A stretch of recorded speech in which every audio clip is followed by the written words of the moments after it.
നമസ്കാരം. വിഴിഞ്ഞത്ത് ഹോട്ടൽ ഭക്ഷണം കഴിച്ച് രണ്ടുപേർ മരിച്ച സംഭവത്തിൽ കേരളത്തിൽ ഞെട്ടിക്കുന്ന പുതിയ വിവരങ്ങൾ പുറത്തുവരികയാണ്.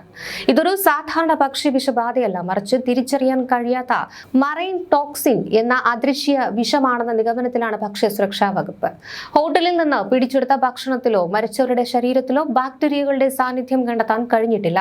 ഇതോടെയാണ് അന്വേഷണം മീൻമുട്ടയിലെ മാരകമായ സിഗാറ്റെറ വിഷാംശത്തിലേക്ക് നീങ്ങുന്നത്. ഫെബ്രുവരി 16 നടന്ന ആ ദാരുണ സംഭവത്തിൽ നിലമേൽ സ്വദേശികളായ റഷീദ ബീവിയും ഷാജിയും മരിച്ചത് ഭക്ഷണം കഴിച്ച് മിനിറ്റുകൾക്കുള്ളിലാണ്. സാധാരണ ഭക്ഷ്യ വിഷബാധ ലക്ഷണങ്ങൾ കാണിക്കാൻ മണിക്കൂറുകൾ എടുക്കുമ്പോൾ ഇവർ കുഴഞ്ഞു വീണത് സെക്കൻഡുകൾക്കുള്ളിലായിരുന്നു എന്നത് അന്വേഷണ ഉദ്യോഗസ്ഥരെ ആദ്യം മുതലേ കുഴപ്പിച്ചിരുന്നു.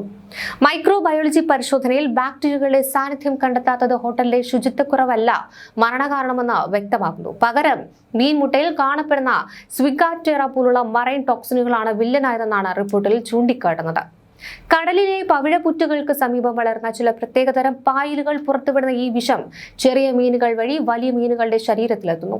മീനിന്റെ മാംസത്തെക്കാൾ 100 ഇരട്ടി വിഷാംശം അതിന്റെ ആന്തരിക അവയവങ്ങളിലും മുട്ടയിലുമാണ് ശേഖരിക്കപ്പെടുന്നത്. വിഴിഞ്ഞത്ത് മരിച്ചവരും ചികിത്സയിൽ കഴിഞ്ഞവരും മീൻമുട്ട കഴിച്ചവരാണെന്നത് ഈ സംശയത്തെ ബലപ്പെടുത്തുന്നു. കടൽ വെള്ളത്തിലെ ചൂട് കൂടുന്നത് ഇത്തരം വിഷപ്പായലുകൾ വളരുവാൻ കാരണമാകുന്നുണ്ട്. മറ്റൊരു ഭയാനകമായ വസ്തുത ഈ വിഷാംശത്തിന് രുചിയോ മണമോ ഇല്ല എന്നതാണ്. നന്നായി കഴുകിയാലോ ഉയർന്ന താപനിലയിൽ പാകം ചെയ്താലോ ഈ വിഷം നശിക്കില്ല. നിലവിൽ വിഴിഞ്ഞത്തെ ഹോട്ടൽ പൂട്ടിയിരിക്കുകയാണ്. രാസപരിശോധനാ ഫലം കൂടി പുറത്തു വരുന്നതോടെ മാത്രമേ ഏതുതരം ടോക്സിനാണ് മരണകാരണമെന്ന് ഔദ്യോഗികമായി സ്ഥിരീകരിക്കാൻ കഴിയൂ. മത്സ്യവിഭവങ്ങൾ ഉപയോഗിക്കുമ്പോൾ അതീവ ജാഗ്രത വേണമെന്ന വലിയ പാഠമാണ് ഈ വിഴിഞ്ഞം സംഭവം നമുക്ക് നൽകുന്നത്. ചില പ്രത്യേകതരം പായലുകൾ, അതായത് ആൽഗ, അമിതമായി വളരുന്ന ആൽഗൽ ബ്ലൂം എന്ന പ്രതിഭാസം മറൈൻ ടോക്സിന് കാരണമാകാം. ഈ പായലുകൾ പുറത്തുവിടുന്ന വിഷാംശം മീനിലും കക്ക തുടങ്ങിയ ഷെൽഫിഷുകളിലും അടിഞ്ഞുകൂടാൻ ഇടയുണ്ട്. ചെറിയ മീനുകൾ വിഷാംശമുള്ള ഈ പായലുകൾ ഭക്ഷിക്കും. ഇവയെ വലിയ മീനുകൾ ഭക്ഷിക്കുമ്പോൾ അവയുടെ ശരീരത്തിൽ വിഷാംശം എത്തും. ഇവയെ ഭക്ഷിക്കുന്നത് മനുഷ്യർക്ക് ഗുരുതര ആരോഗ്യ പ്രശ്നമുണ്ടാക്കാം. കടൽ വെള്ളത്തിൽ ചൂട് കൂടുന്നത് വിഷാംശമുള്ള പായലുകളുടെ വളർച്ചയ്ക്ക് അനുകൂലമാണ്. മണത്തിലോ രുചിയിലോ മാറ്റമില്ലാത്തതുകൊണ്ട് തന്നെ പാചകം ചെയ്യുമ്പോഴും കഴിക്കുമ്പോഴും തിരിച്ചറിയാൻ കഴിയില്ല. മത്സ്യം കറിവച്ചാലും വറുത്താലും ഈ വിഷാംശം ഒഴിവാക്കാനാകില്ല. ആൽഗൽ ബ്ലൂം സംഭവിച്ച ശേഷമാണ് സാധാരണ ഇത്തരം മലിനീകരണം ശ്രദ്ധയിൽപ്പെടുന്നത്. എന്നാൽ ചില സാഹചര്യങ്ങളിൽ ആൽഗകളുടെ സാന്ദ്രത കുറഞ്ഞിരിക്കുമ്പോഴും ടോക്സിസിറ്റി സംഭവിക്കാം. മാത്രമല്ല, ഒരേ സ്ഥലത്തു നിന്ന് പിടിച്ച മീനുകളിൽ പോലും വിഷാംശത്തിന്റെ തോത് വ്യത്യസ്തമാകാം. പവിഴപ്പുറ്റ മേഖലകളിൽ നിന്നുള്ള വലിയ മീനുകളിലും ആൽഗൽ ബ്ലൂം സാധ്യതാ മേഖലകളിലെ മീനുകളിലും ഇടയ്ക്കിടെ പരിശോധന വേണം. ഷെൽഫിഷ് പോയിസണിംഗ് ഒഴിവാക്കാൻ ചിപ്പി, കക്ക ഇനങ്ങളിലും കൃത്യമായ ഇടവേളകളിൽ പരിശോധന നടത്തണം. മത്സ്യം എവിടെ നിന്ന് വരുന്നു എന്നുറപ്പുള്ള വിൽപ്പനക്കാരിൽ നിന്ന് മാത്രം വാങ്ങുക. കടലിൽ ആൽഗകൾ പെരുകുന്ന സമയങ്ങളിൽ മീൻമുട്ട, കരൾ, വലിയ മത്സ്യങ്ങളുടെ തല, വാൽഭാഗങ്ങൾ ഒഴിവാക്കുന്നതാണ് സുരക്ഷിതം. കടൽ വിഭവങ്ങൾ കഴിച്ച ശേഷം വായയ്ക്ക് ചുറ്റും തരിപ്പ്, തലകറക്കം, തളർച്ച, ഛർദി തുടങ്ങിയ ശാരീരിക ബുദ്ധിമുട്ടുകൾ തോന്നിയാൽ ഉടൻ വൈദ്യസഹായം തേടണം. അലർജി ഉള്ളവർ ജാഗ്രത പുലർത്തണം. ചെമ്മീൻ, ഞണ്ട്, കക്ക, മത്സ്യം എന്നിവ കഴിക്കുമ്പോൾ ദേഹത്ത് ചുവന്ന പാടുകളോ ചൊറിച്ചിലോ ശ്വസന ദഹന സംബന്ധമായ ബുദ്ധിമുട്ടുകളോ അലർജിയുടെ ലക്ഷണമായി ഉണ്ടാകാം. ഇങ്ങനെ വന്നാൽ ഉടൻ വൈദ്യസഹായം തേടണം. അലർജിക്ക് കാരണമായ ആഹാരം വീണ്ടും കഴിക്കുന്നത് ഒഴിവാക്കണം. ഫെബ്രുവരി 16 ഈ വിഴിഞ്ഞത്തെ ഹോട്ടലിൽ നിന്ന് മത്സ്യവിഭവങ്ങൾ കഴിച്ച് വീട്ടിലേക്ക് മടങ്ങുന്നതിനിടെ കുഴങ്ങി വീണ് നിലമേൽ പ്ലാച്ചിയോട് കുന്നിൽ വീട്ടിൽ 58-കാരിയ റഷീദ ബീവിയും മരുമകൻ 48-കാരനായ ഷാജി എന്നിവരും മരിച്ചത്. തുടർന്ന് അധികൃതർ ഈ ഹോട്ടൽ പൂട്ടി. എന്നാൽ ഭക്ഷ്യവിഷബാധയുണ്ടാക്കുന്ന ബാക്ടീരിയകളുടെ സാന്നിധ്യം കണ്ടെത്താനായില്ല എന്നതാണ് മരിച്ചവരുടെയും ചികിത്സയിൽ കഴിഞ്ഞവരുടെയും പരിശോധനാ റിപ്പോർട്ടിലുള്ളത്. മൈക്രോബയോളജി പരിശോധനയിലും ബാക്ടീരിയ സാന്നിധ്യം കണ്ടെത്തിയിട്ടില്ല. പഴകിയ മത്സ്യം, ഭക്ഷണം എന്നിവ മൂലം ഭക്ഷ്യവിഷബാധ ഏൽക്കാനുള്ള ഒരു സാഹചര്യം കണ്ടെത്താനായില്ല എന്നും മീൻമുട്ട കഴിച്ചതുവഴി സിഗാറ്റെറ പോലുള്ള മറൈൻ ടോക്സിൻ ഉള്ളിൽ ചെന്നതാകാം മരണകാരണമെന്നാണ് അന്വേഷണ റിപ്പോർട്ടിലും പറയുന്നത്. രാസപരിശോധനാ റിപ്പോർട്ടിന്റെ അടിസ്ഥാനത്തിൽ മാത്രമേ ഇക്കാര്യം സ്ഥിരീകരിക്കാനാകൂ എന്നും റിപ്പോർട്ടിൽ പറയുന്നുണ്ട്.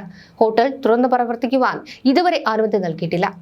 അന്വേഷണ റിപ്പോർട്ടിലെ ഏറ്റവും നിർണായകമായ പരാമർശം ആൽഗൽ ബ്ലൂം എന്ന പ്രതിഭാസത്തെക്കുറിച്ചാണ്. സമുദ്രത്തിലെ ജലതാപനില വർദ്ധിക്കുമ്പോൾ വിഷാംശമുള്ള പാലുകൾ അനിയന്ത്രിതമായി വളരുകയും ഇത് മത്സ്യസമ്പത്തിനെ മലിനമാക്കുകയും ചെയ്യും. വിഴിഞ്ഞം തീരക്കടലിൽ ഇത്തരം മാറ്റങ്ങൾ സംഭവിക്കുന്നുണ്ടോ എന്ന് പരിശോധിക്കേണ്ടത് അനിവാര്യമാണെന്ന് റിപ്പോർട്ട് അടിവരയിടുന്നു.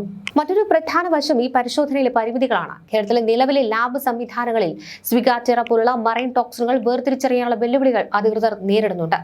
അതുകൊണ്ടാണ് രാസപരിശോധനാ ഫലം വരുന്നതുവരെ ഹോട്ടൽ തുറക്കരുതെന്ന കർശന നിർദ്ദേശം നൽകിയിരിക്കുന്നത്.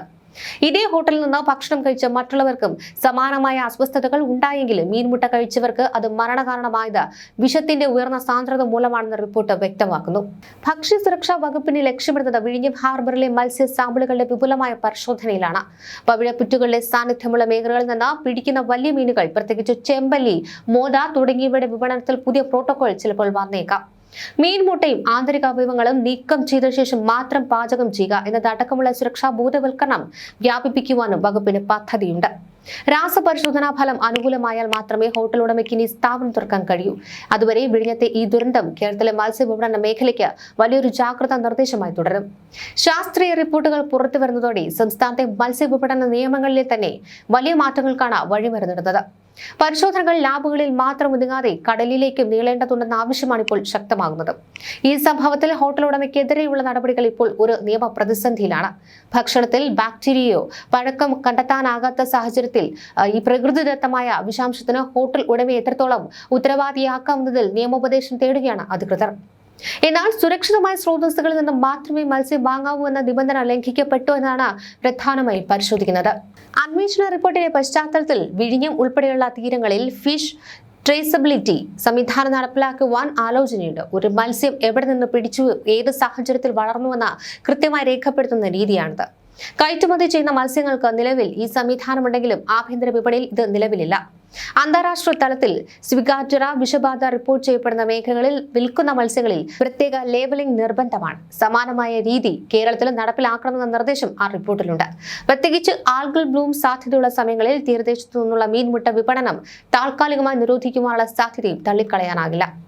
മരണപ്പെട്ടവർക്ക് നേരത്തെ മറ്റ് ആരോഗ്യ പ്രശ്നങ്ങൾ ഉണ്ടായിരുന്നു എന്നതും ഈ റിപ്പോർട്ടിൽ പരിശോധിക്കുന്നുണ്ട്. കാരണം ഹൃദയ സംബന്ധമായ അസുഖങ്ങളുള്ളവർക്ക് ഇത്തരം മറൈൻ ടോക്സിനുകൾ ഇരട്ടി പ്രഹരമാണ് നൽകുന്നത്.